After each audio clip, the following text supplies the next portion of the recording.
ஏற்கனவே ஒரு வீடியோ போட்டிருந்தோம். இந்த ரெடிமிக்ஸ்ல மிச்சமாக காங்கிரீட்டை கொண்டு வந்து ஹைவேஸ்ல ஒரு மரத்துக்கு கீழே கொட்டி விட்டு போயிட்டாங்க அப்படின்னு. அன்னைக்கு போன அன்னைக்கு நம்மளால அது கையில எதுவும் சுத்தியலோ சம்பட்டியோ எதுவும் இல்லாதனால உடைக்க முடியல. அதுக்கப்புறம் கொஞ்சம் வேலையாயிடுச்சு. இன்னைக்கு தான் ஃப்ரீயா இருந்தேன். அப்படியே ஃப்ரெண்டை வர சொல்லி நானும் அவனும் கிளம்பிட்டோம். ஒரு சுத்தியில ஒரு சம்பட்டி போய் அந்த காங்கிரீட்டை உடச்சிட்டு தான் வரோம். அங்க இருக்கிற இடத்துல இருந்து ஒரு 35 கிலோமீட்டர் டிஸ்டன்ஸ்ல தான் இருக்கு. நல்ல வேலையா வெயில் நேரத்தில் போகல. இவ்வளவு பெரிய சம்பட்டி இதுக்கு வேண்டியது இல்லை அப்படின்னு தான் நினைச்சேன். ஆனா உடைக்கும் போது தான் தெரிஞ்சு இது இருந்தால் தான் உடைக்க முடியும்னு. ஒரே ஒரு தப்பு பண்ணிட்டேன். ஒரு கடப்பாரை கொண்டு வந்திருக்கணும். சரி அடிச்சு உடைப்போம் அப்படின்னு சொல்லிட்டு 2 பேரும் மாற்றி மாற்றி உடைக்கிறோம். என் வாழ்நாளில் இவ்வளோ கஷ்டமான ஒரு காங்கிரீட்டை நான் பார்த்ததே இல்லை.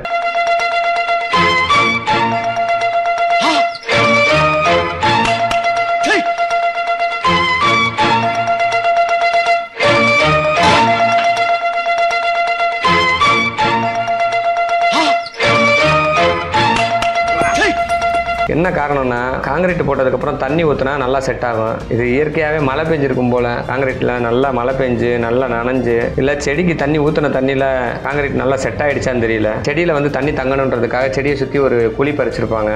அந்த குழியிலையும் காங்கிரீட் நல்லா ஆழமாக இறங்கிருச்சு. எவ்வளோ உடைச்சும் உடையலைங்க. கிட்டத்தட்ட இந்த காங்கிரீட்டை உடைக்கிறதுக்கு ஒரு 2.5 மணி நேரம் போராட வேண்டியதாகி போச்சு. 4 மணிக்கு வந்தோம். இறுக்கி மட்டும் நம்ம உடச்சு விட்டா போதும். மற்ற காங்கிரீட் உடஞ்சான்னு உடையாட்டி ஒன்றும் பிரச்சனை இல்லை. பொதுவாக மரம் வந்து பாறையவே பொழந்துரும். அப்படியே பார்த்தா கூட அதுக்கு ஒரு விரிசல் இருக்கும். இல்ல அந்த மரம் நல்ல பருமனான மரமா இருந்தா அது வந்து உடைக்கிறதுக்கு உண்டான சான்ஸ் இருக்கு. இது வந்து ஒரு சின்ன கன்று. இது வளர்ந்து எல்லாம் 1 அடி ஆழத்துக்கு வந்து காங்கிரீட் இருக்கு. அந்த 1 அடி ஆழ காங்கிரீட்டையும் நாளாக நல்லா இன்னும் இறுகிரும். இதை சம்பட்டி வச்சு அடிக்கிறதுக்கே இவ்வளவு நேரம் எடுக்குது பாருங்க. சுத்தி காங்கிரீட்டு.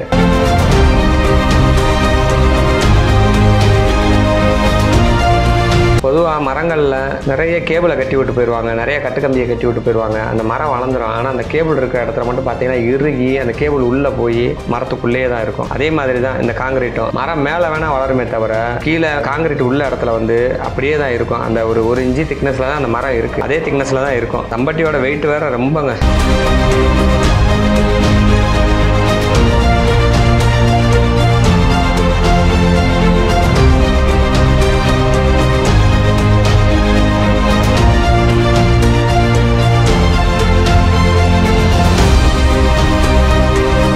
உடைக்கிறதுக்குள்ள இருந்த மொத்த எனர்ஜியும் போய் ரொம்ப டயர்டாயிடுச்சு.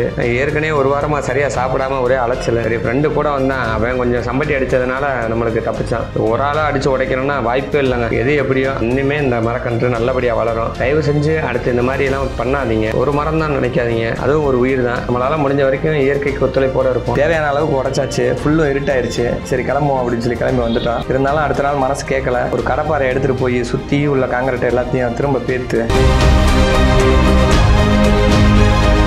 கிளீன் பண்ணிக்கிட்டு இருக்கும்போது அந்த பக்கம் ஒரு 2 பேர் வந்துட்டாங்க. அவர் ஒரு சமூக ஆர்வலர் போல. அவங்க டீமை வச்சு இதை உடைக்கலான்னு பேசியிருந்திருக்காங்க. நம்ம வீடியோ பார்த்துட்டு விருதுநகரில் ஆம்புலன்ஸ் சர்வீஸ், நெகட்டிவ் பிளட் வந்து டொனேட் பண்ணுறது, இது மாதிரியான சர்வீஸ்லாம் பண்ணிட்டு இருக்காரு. அப்புறம் அவங்க டீமுக்குலாம் கால் பண்ணி சொன்னார், வேண்டாம் வர வேண்டாம், அவங்களே வந்து உடச்சிக்கிட்டு இருக்காங்கன்னு சொல்லிட்டு. ரொம்ப சந்தோஷமா இருந்துச்சு. ஏன்னா நம்ம வீடியோவையும் பார்த்துட்டு ஒருத்தவங்க ஒரு வேலையை செய்கிறாங்க அப்படின்றப்ப ஒரு பெருமையாக தான் இருக்குது. நல்லபடியாக இதை எல்லாத்தையும் பண்ணியாச்சு. நல்லபடியாக ஒரு மரக்கன்றை காப்பாற்றியாச்சு. இந்த மரம் ஒரு ஸ்பெஷலான மரம் தாங்க. இந்த மரத்துக்கு ஒரு பேர் வைக்கணும்னு ஆசைப்பட்றேன். என்ன பேர் வைக்கலாம்னு சொல்லி கமெண்ட்ல சொல்லுங்க. ஓகே ஃப்ரெண்ட்ஸ், நம்ம அடுத்த வீடியோவில் பார்க்கலாம்.